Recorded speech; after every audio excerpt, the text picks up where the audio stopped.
Hi, నేను స్వాతి. ఈరోజు మనం రొయ్యల బిర్యానీ ఎలా చేసుకోవాలో చూద్దాం. ముందుగా 4-5 చీల్చిన పచ్చిమిర్చి, ఒక పెద్ద సైజు ఉల్లిపాయ, ఒక క్యారెట్, ఒక పెద్ద సైజు టమాటా, కొద్దిగా కొత్తిమీర, 2 రొబ్బల కరివేపాకు, కొద్దిగా పుదీనా, బిర్యానీ మసాలాలు, అల్లం వెల్లుల్లి పేస్ట్, 4 ఉడకపెట్టిన గుడ్లు, 1/2 కేజీ రొయ్యలు రెడీ చేసుకొని పక్కన పెట్టుకోవాలి. 1/2 కేజీ బాస్మతి రైస్ని శుభ్రంగా కడుక్కొని నానబెట్టుకొని ఉంచుకోవాలి. ఇప్పుడు ఒక రోలులోకి అనాస పువ్వు, మరాఠీ మొగ్గ, దాల్చిన చెక్క వేసుకొని కచ్చాబచ్చగా దంచుకొని పక్కన పెట్టుకోవాలి. తర్వాత స్టవ్ ఆన్ చేసుకొని కుక్కర్ పెట్టుకొని ఆయిల్ వేసుకోవాలి. ఆయిల్ కొంచెం హీట్ అయిన తర్వాత ముందుగా దంచి పెట్టుకున్న మసాలా, 5-6 మిరియాలు, 5-6 లవంగాలు, 2-3 యాలకులు, కొద్దిగా జాపత్రి, ఇంకా చిన్న జాజికాయ ముక్క వేసుకొని బాగా కలుపుకోవాలి.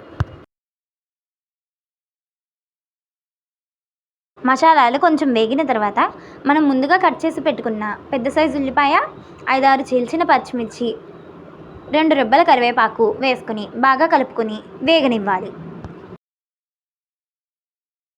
ఇవి కొంచెం వేగిన తర్వాత కట్ చేసి పెట్టుకున్న పెద్ద సైజు టమాటా, ఒక క్యారెట్ని వేసుకుని టమాటాలు మగ్గే వరకు బాగా కలుపుకోవాలి.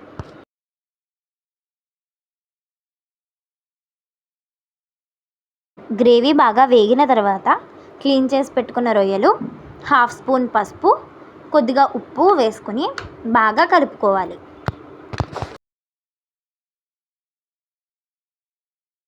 బాగా కలుపుకున్న తర్వాత ఒక 5 నిమిషాలు మూత పెట్టుకొని మగ్గనివ్వాలి. 5 నిమిషాల తర్వాత మూత తీసుకొని ఒకసారి బాగా కలుపుకోవాలి. ఇప్పుడు కొద్దిగా పుదీనా, కొత్తిమీర వేసుకొని కలుపుకోవాలి.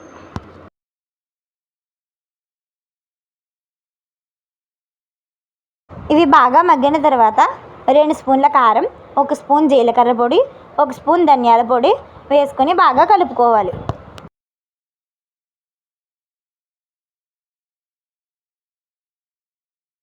ఒకసారి మళ్ళీ బాగా కలుపుకొని 4 గ్లాసులు వాటర్ వేసుకోవాలి.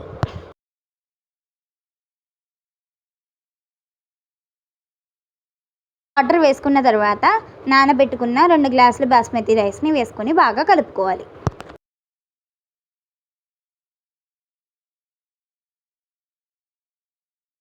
ఇప్పుడు ముందుగా పెట్టుకున్న గుడ్లను ఒక్కొక్కటిగా వేసుకోవాలి. కొద్దిగా కొత్తిమీర, పుదీనాను జల్లుకొని మూత పెట్టుకుని 2 విజిల్లకు సెట్ చేసుకోవాలి.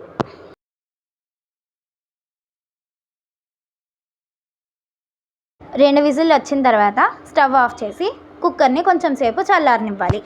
ఇప్పుడు మూత తీసి బిర్యానీని ఒకసారి కలుపుకోవాలి. చూసారా బిర్యానీ టెక్స్చర్ ఎంత బాగుందో? అంతే, మన ఎమ్మి ఫ్రాన్స్ బిర్యానీ రెడీ. టేస్ట్ మాత్రం చాలా బాగుంది. Wow, Emmy!